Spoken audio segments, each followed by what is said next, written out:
Good morning વિદ્યાર્થી મિત્રો.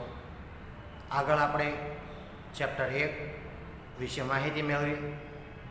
હવે પછી આપણે ચેપ્ટર 2 સંચાલનના સિદ્ધાંતો. કોઈપણ એકમની અંદર, કોઈપણ ધંધા બિઝનેસની અંદર તો કે સંચાલન અને સંચાલનના સિદ્ધાંતો તો કે અનુભવોનો એક નિચોડ કહેવાય કે જેની અંદર તો કે એમના આધારે, સિદ્ધાંતોના આધારે સરળતાથી વ્યવસ્થિત કાર્ય થઈ શકે.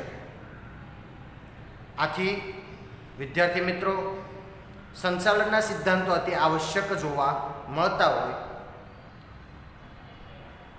જોઈએ તો સંચાલનના સિદ્ધાંત એટલે શું, તેનું સ્વરૂપ. તો પ્રસ્તાવના. સંચાલનના સિદ્ધાંતો જુદા જુદા લેખકોએ જુદી જુદી પરિસ્થિતિ મુજબ રજૂ કરેલા જોવા મળે. આ સિદ્ધાંતો એ અનુભવોના આધારે તૈયાર થયેલા હોવાથી તેને અનુભવના નિચોડ તરીકે ઓળખવામાં આવે. જો અનુભવના આધારે તૈયાર થયેલા અને અનુભવના આધારે તૈયાર થયેલા હોવાથી તો કે એના અનુભવનો નિચોડ કહેવાય. કારણ કે જુદી જુદી પરિસ્થિતિ સમય દરમિયાન જેવું જેવું પરિણામ આવેલું હોય, જે કાર્ય થયેલું હોય, એમના આધારે ચોક્કસ તારણો કાઢવામાં આવે અને આ તારણો એટલે સંચાલનના સિદ્ધાંતો, જેમના આધારે તો કે કાર્ય કરવામાં આવતું હોય. વ્યાખ્યા. ધંધાકીય એકમ માનવ વર્તનને સાનુકૂળ બનાવવા માટે કેટલાક સિદ્ધાંતો કે નિયમો બનાવવામાં આવે છે. આવા સિદ્ધાંતોને સંચાલનના સિદ્ધાંત કહેવાય. જો કોઈ પણ ધંધાકીય એકમને સાનુકૂળ કરવા, વ્યવસ્થિત ચલાવવા માટે, પોતાના લક્ષ્યાંક કે ધ્યેય સુધી પહોંચવા માટે ચોક્કસ નિયમો હોય, કાયદાઓ હોય, પોતાના સિદ્ધાંતો હોય અને આ સિદ્ધાંતોનો નિચોડ, નિયમોનો ચોક્કસ એમ કહી શકાય કે વ્યવસ્થિત સંગ્રહ એટલે સંચાલનના સિદ્ધાંતો, જેની અંદર તો કે સિદ્ધાંતોના આધારે વ્યવસ્થિત પ્રકારે ચોક્કસ તારણો લઈને એકમના લક્ષ્યાંક સુધી પહોંચવા માટે પ્રયાસ થતો હોય, એકમના ધ્યેય સુધી પહોંચવા માટે પ્રયત્ન કરવામાં આવતો હોય. એના સ્વરૂપ વિશે જોઈએ તો સ્વરૂપની અંદર સૌપ્રથમ કીની નોંધ કરો તો પસામાસા, ચાવી છે પસામાસા. સૌપ્રથમ મુદ્દો છે સાર્વત્રિક સ્વીકૃતિ. સાર્વત્રિક સ્વીકૃતિ એટલે કે સંચાલનના સિદ્ધાંતો મોટાભાગે ધંધાકીય એકમમાં જ લાગુ પડી શકાય. કોઈ પણ ધંધાકીય એકમ હોય એની અંદર એમના સિદ્ધાંતો તો કે લાગુ પડતા હોય, એમના આધારે જ કાર્ય થતું હોય. સિદ્ધાંત વગર કાર્ય થઈ શકે નહીં. પરંતુ આ સિદ્ધાંતો લાગુ પાડવા પહેલાં ધંધાકીય એકમનું કદ, વિતરણ, પ્રકાર, સ્વરૂપ વગેરે પરિબળો ધ્યાનમાં રાખવામાં આવે છે. જો કોઈ પણ સિદ્ધાંત જ્યારે રજૂ થાય, એકમ જ્યારે કાર્યરત થાય ત્યારે તો એકમનું કદ કેવું છે, એકમ નાનો છે કે મોટો છે, વિસ્તરણ, એના પ્રકાર, એનું સ્વરૂપ વગેરે તમામ બાબતોને ધ્યાનમાં લઈને જ કાર્ય કરવું, જેથી કરી તો કે સાર્વત્રિક સ્વીકૃતિ સર્વ જગ્યાએ તો કે સ્વીકાર્ય બને. આમ આ સિદ્ધાંતો સર્વવ્યાપક છે, દરેક જગ્યા ઉપર લાગુ થઈ શકે, દરેક જગ્યા ઉપર તો કે એમને લાગુ પાડી શકાય. આથી સર્વવ્યાપક આ સિદ્ધાંતો જોવા મળે છે, સાર્વત્રિક સ્વીકૃતિ જોવા મળે છે. ત્યાર પછી આવે છે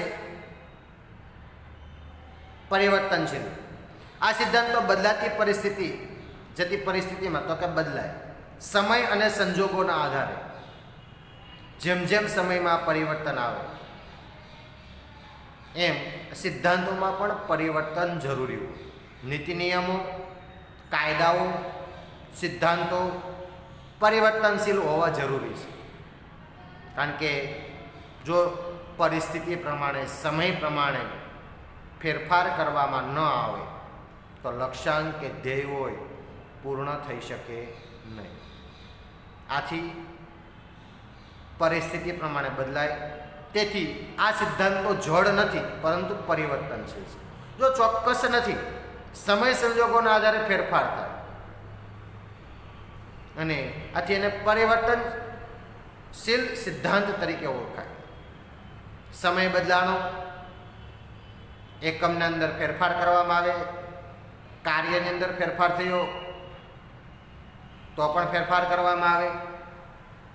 આમ આ સિદ્ધાંતો પરિવર્તનશીલ જોવા મળે. દાખલા તરીકે કાર્ય વિભાજનનો સિદ્ધાંત. જો કાર્યનું વિભાજન, કોઈ પણ મોટી કંપનીઓ હોય તો મોટી કંપનીઓની અંદર કાર્યના અલગ અલગ ભાગો પાડી દેવામાં આવ્યો અને આ કાર્ય વિભાજનનો સિદ્ધાંત જે સમય અને પરિસ્થિતિ મુજબ તો કે ફેરફાર થતો રહેતો. મોટા એકમોમાં કાર્ય વિભાજનનો સિદ્ધાંત લાગુ પાડી શકાય, જ્યારે નાના એકમમાં આ સિદ્ધાંત લાગુ પાડી ન શકાય. કારણ કે નાનું એકમ હોય, જો કાર્ય વિભાજન કરે તો કર્મચારીઓ બેકાર રહે, ઝડપથી કાર્ય ન થાય. જ્યારે મોટા એકમની અંદર એકનું એક કાર્ય દરેક વ્યક્તિને ન સોંપી શકાય. દરેક વ્યક્તિને અલગ અલગ કાર્ય સોંપી વ્યવસ્થિત પ્રકારે ચોક્કસ લક્ષ્યાંક કે ધ્યેય સુધી પહોંચવા માટે પ્રયત્ન કરવામાં આવે.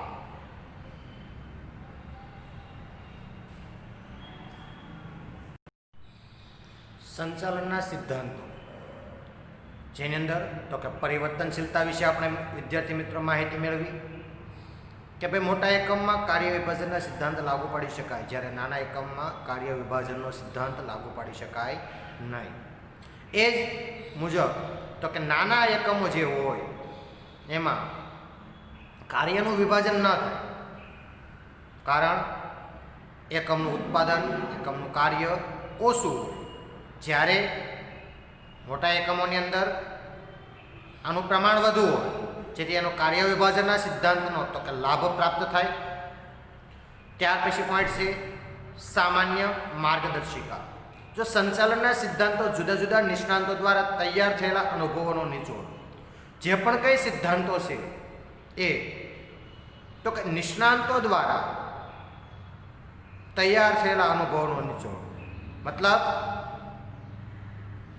તો કે જે પણ કંઈ નિષ્ણાંતો છે એમને જે પણ કંઈ જુદા જુદા સમય દરમિયાન જે માહિતી પ્રાપ્ત થઈ,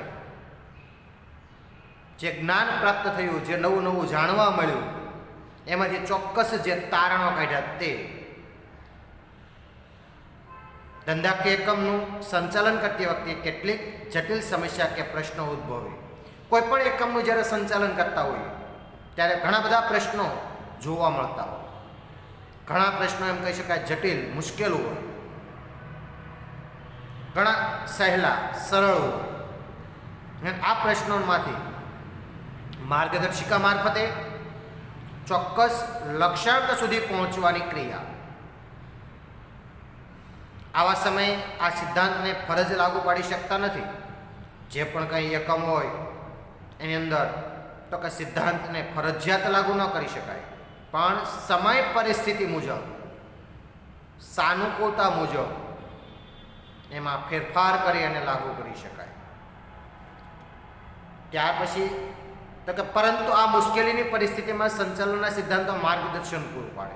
જો મુશ્કેલી, સમય જ્યારે ખરાબ હોય, જટિલ સમસ્યાઓ ઉદ્ભવેલી હોય, એવા જ સમય દરમિયાન તો કે માર્ગદર્શન, સલાહ સૂચન આપવાનું કામ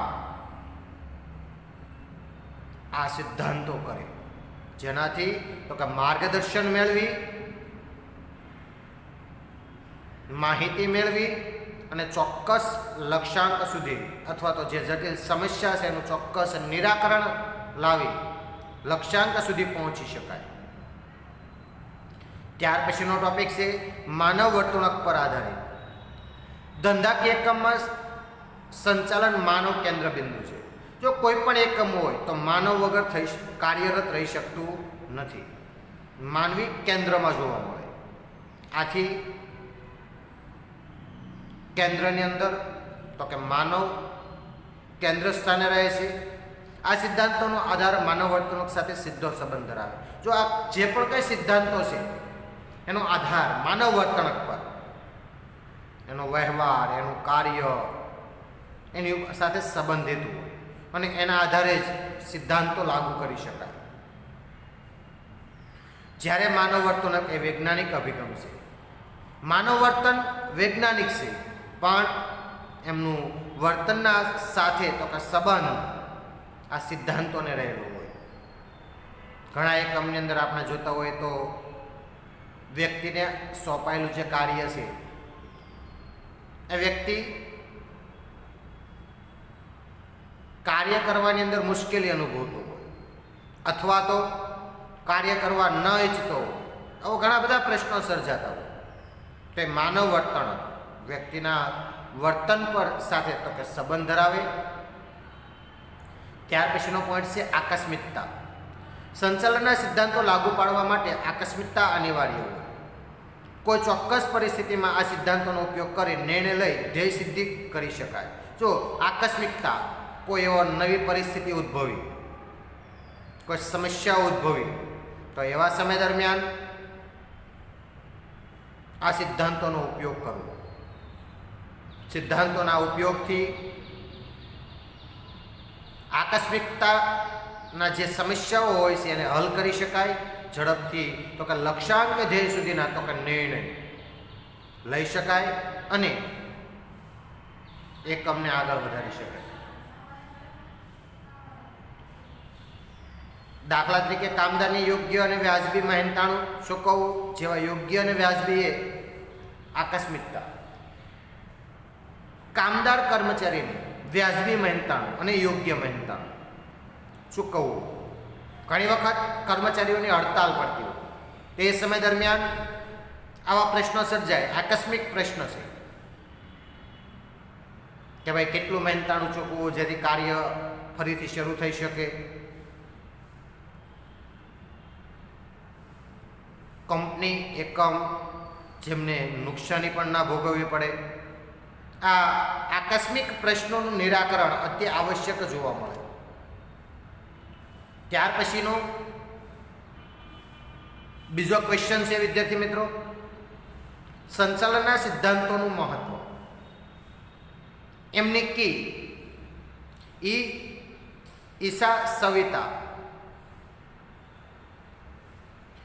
લક્ષણોની અંદર મહત્વની અંદર જોઈએ તો પહેલું સંચાલકીય કાર્યક્ષમતામાં વધારો.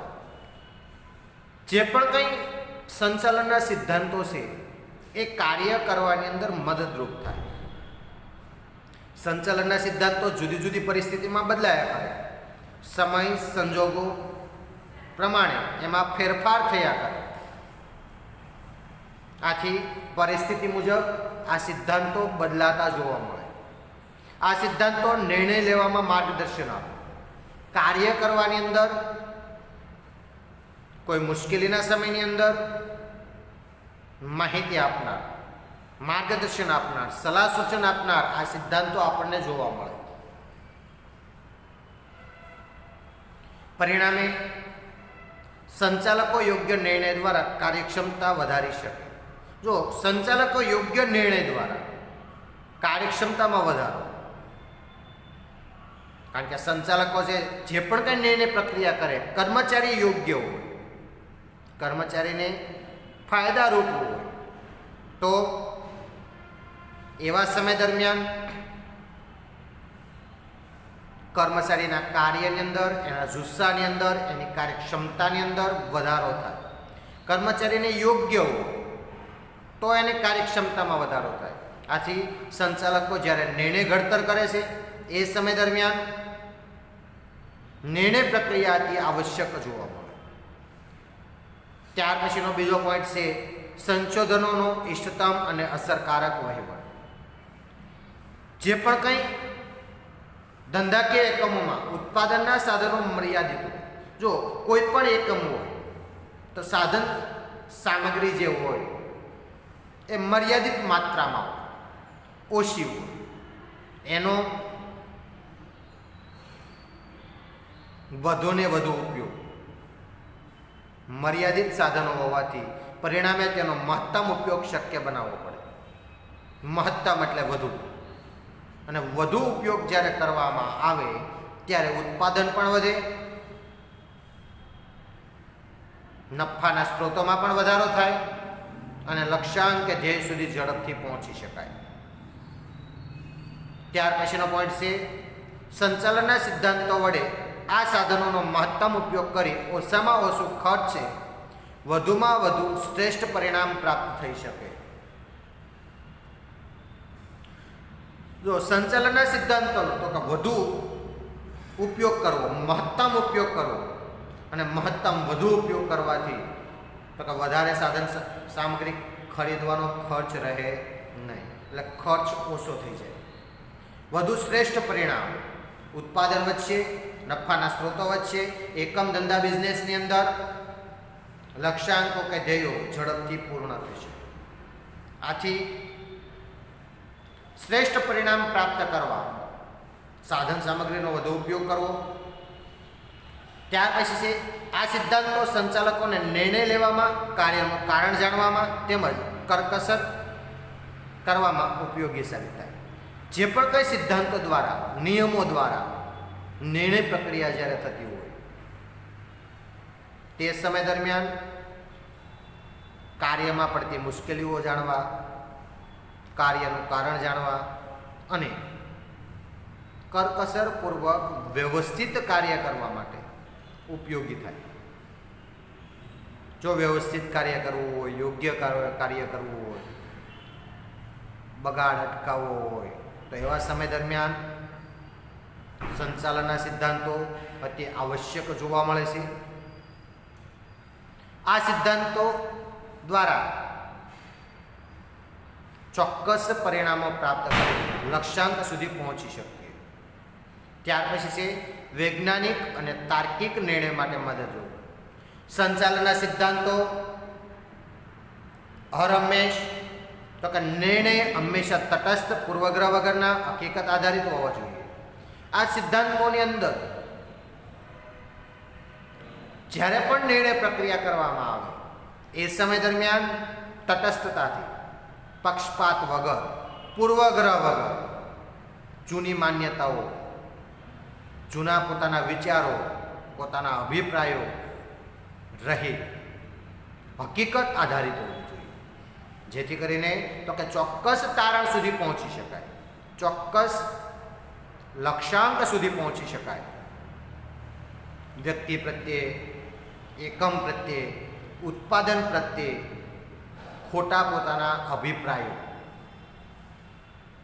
ખોટા પોતાના મંતવ્યો રજૂ ન થાય, જેથી કાર્ય કરવાની અંદર સરળતા સર્જાય. આ ઉપરાંત નિર્ણય યોગ્ય સમયે સાચા, અસરકારક અને વાસ્તવિક હોવો જોઈએ. જે પણ કંઈ નિર્ણય ઘડતર થાય યોગ્ય સમયે, ચોક્કસ સમયે નિર્ણય લેવો જોઈએ. હકીકતને આધારિત સાચો નિર્ણય લેવો જોઈએ. અસરકારક અને વાસ્તવિક હોવો જોઈએ. હકીકત આધારિત હોવો જોઈએ. ખોટી માન્યતાઓ રહિત, પક્ષપાત રહિત, ખોટા વલણોના આધારે ખોટો નિર્ણય ન લેવાઈ જાય તે અતિ આવશ્યક જોવા. સંચાલનના સિદ્ધાંતો વડે નિર્ણય ઝડપથી અને પક્ષપાત વિનાના લઈ શકાય. જો સિદ્ધાંતો હોય, નિયમો હોય, કાયદાઓ હોય તો તેનાથી જે પણ કંઈ નિર્ણય ઘડતર થાય, જે પણ કંઈ કાર્ય થાય એ ઝડપથી થાય, પક્ષપાત વિના થાય. કારણ કે નિયમને આધારે જ કાર્ય કરવાનું અને નિયમને જ આધારે કાર્ય થતું હોવાથી પક્ષપાત રહિત કાર્ય થઈ શકે. બદલાતા જતા ધંધાકીય પર્યાવરણને પહોંચી વળવા માટે કોઈ પણ ધંધાકીય એકમની અંદર જેમ જેમ સમય પરિસ્થિતિ બદલાતી જાય તેમ તેની સાથે બદલાવ અતિ આવશ્યક જોવા મળે. સામાન્ય રીતે સંચાલનના સિદ્ધાંતો બદલાતી જતી પરિસ્થિતિમાં બદલાય. સમય અને સંજોગો જેમ જેમ પરિવર્તનો થાય, ફેરફારો થાય તેમ તેની અંદર ફેરફાર અતિ આવશ્યક જોવા મળે છે. ફેરફારથી જ કાર્ય સરળ થાય, વ્યવસ્થિત પ્રકારે કાર્ય કરી શકાય.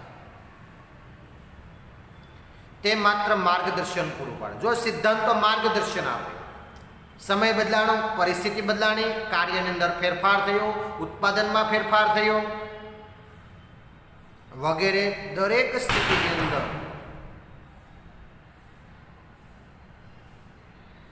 ધંધાકીય એકમની અંદર માર્ગદર્શન આપવાનું કાર્ય આ સંચાલનના સિદ્ધાંતો કરે છે. ધંધાકીય પર્યાવરણને અનુરૂપ નિર્ણય લેવામાં આ સિદ્ધાંતો ખૂબ જ ઉપયોગી સાબિત થાય. જો ધંધાકીય પર્યાવરણને અસર અનુરૂપ જ્યારે પણ નિર્ણય ઘડતર શરૂ થતું હોય, નિર્ણય પ્રક્રિયા જરૂરી હોય, એ સમય દરમિયાન નિર્ણય કાર્યની અંદર સિદ્ધાંતો જરૂરી જોવા મળે છે. એના વગર કાર્ય થઈ શકતું નથી. આથી નિર્ણય અતિ આવશ્યક જોવા મળે. ત્યાર પછી છે સામાજિક જવાબદારી અદા કરવી. ધંધાકીય એકમની અંદર ધંધો અને સમાજ એકબીજાના અભિન્ન અંગ છે. સમાજ છે તો જ ધંધો છે, અને ધંધો છે તો જ સમાજની જરૂરિયાત પૂરી થાય છે. આથી વિદ્યાર્થી મિત્રો, ધંધો અને સમાજ બંને એકબીજાના અભિન્ન અંગ કહી શકાય. અભિન્ન અંગ એકબીજા સાથે જોડાયેલા છે. નવો ધંધો ધ્યેય છે, પરંતુ માત્ર નફાને જ નહીં, સમાજની અન્ય કેટલીક જવાબદારીઓ પણ પૂર્ણ કરવી પડતી. જો કોઈ પણ નવો ધંધો જ્યારે શરૂ કરવો હોય તો ધ્યેય હોઈ શકે, પણ નફો જ ન હોય, સમાજની જવાબદારીઓ પણ અદા કરવી પડતી હોય, સમાજ પ્રત્યે પણ પોતાની જવાબદારીઓ નિભાવવી પડતી હોય, એ અતિ આવશ્યક જોવા મળે. કારણ કે સમાજ વગર ધંધાનું અસ્તિત્વ શક્ય નથી. સમાજ છે તો જ ધંધો છે, અને તો જ જરૂરિયાતો પૂર્ણ થાય, ધંધો કાર્યરત રહી શકે. બંને એકબીજાના અભિન્ન અંગ કહી શકાય. સંચાલનના સિદ્ધાંતો દ્વારા એકમ સામાજિક જવાબદારી અદા કરી શકે. સમાજ પ્રત્યેની પોતાની જવાબદારી કે ભાઈ સમાજની જરૂરિયાતો સંતોષવી, સમાજની જે માંગ હોય એને પૂર્ણ કરવી વગેરે અનેક પ્રકારે આ ધંધાકીય એકમો મદદરૂપ થતા જોવા મળે છે. ત્યાર પછી છે સંચાલનના સિદ્ધાંતોની અંદર જોઈએ તો તમામ બાબતો સમાજ અને ધંધો એકબીજાથી જોડાયેલા છે.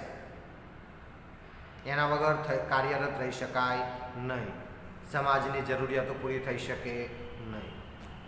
ત્યાર પછીનો મુદ્દો સંશોધન, તાલીમ અને વિકાસ માટે ઉપયોગી. સંચાલનના સિદ્ધાંતો વડે એકમમાં સંશોધન, તાલીમ અને વિકાસના કાર્યો કરી શકાય. જો કોઈ પણ ધંધાકીય એકમની અંદર નવા નવા સંશોધન, નવી નવી વસ્તુ દાખલ કરવાથી,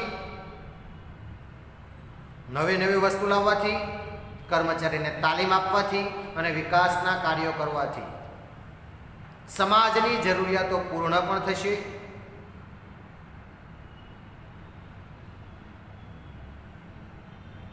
ધંધા બિઝનેસ એકમની જે લક્ષ્યાંકો છે, ધ્યેયો છે, એ પૂર્ણ કરી શકાય છે. આથી ધંધાકીય એકમની અંદર સંશોધન, તાલીમ અને વિકાસનું મહત્વ ઘણું બધું જોવા મળે. દાખલા તરીકે ધંધાકીય એકમ દ્વારા કર્મચારી માટે લેવામાં આવતી અભિરુચિ કસોટીઓ. જો કોઈ પણ ધંધાકીય એકમની અંદર જ્યારે કર્મચારીઓની નિયુક્તિ કરવામાં આવે, ભરતી કરવામાં આવે, એવા સમય દરમિયાન જુદી જુદી કસોટીઓ લેવામાં આવે અને એ કસોટીઓ મારફતે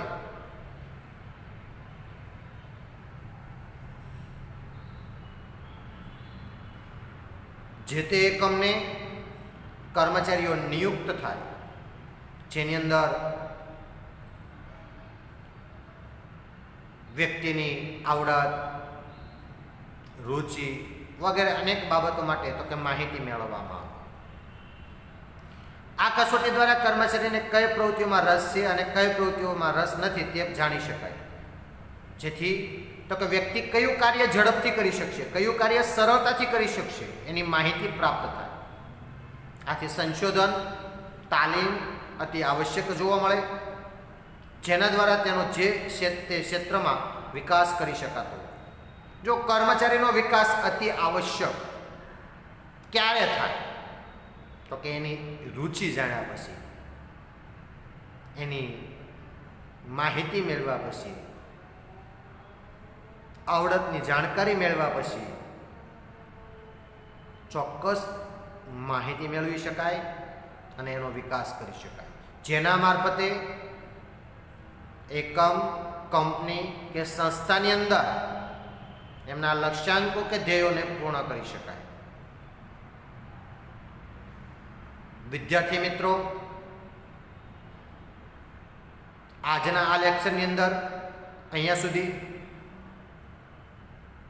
હવે પછી આગળના લેક્ચરની અંદર સંચાલનની વિચારધારાઓ વિશે જો માહિતી મેળવું છું. વિદ્યાર્થી મિત્રો, આ વિડીયોને લાઈક કરો, બધા સુધી શેર કરો અને સબસ્ક્રાઇબ કરો. Thank you.